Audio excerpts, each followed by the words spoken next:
एक video social media पे बड़ी तेज़ी से वायरल हो रहा है जिसमें भोजपुरी के बहुत बड़ी एक्ट्रेस आम्रपाली दुबे और साथ में बॉलीवुड के बहुत बड़े एक्टर टाइगर श्रॉफ एक साथ एक मंच पे नज़र आ रहे हैं।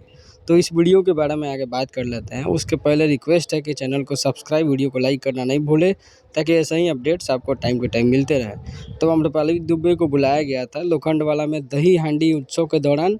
उनको एज ए गेस्ट बुलाया गया था। साथ में टाइगर श्रॉफ भी आए थे और वहीं पे जो है आम्रपाली दुबे ने भोजपुरी गाना गाया, जिसके लिए पवन सिंह आवाज़ उठा रहे थे कि मैं हिंदी ही बोलूँगा, वहाँ पे महाराष्ट्र में जो है मराठी नहीं बोलूँगा।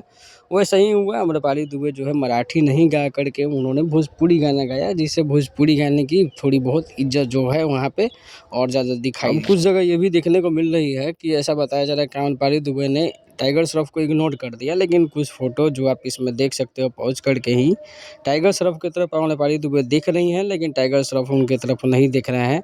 एक बस सिंपल सी बात है, दोनों एक दूसरे को नहीं जानते हैं, अलग-अलग इंडस्ट्री से हैं, अलग-अलग जगह से, तो कैसे एक दूसरे को कोई जानता होगा। और ना ही आम्रपाली दुबे ने कोशिश की जानने की।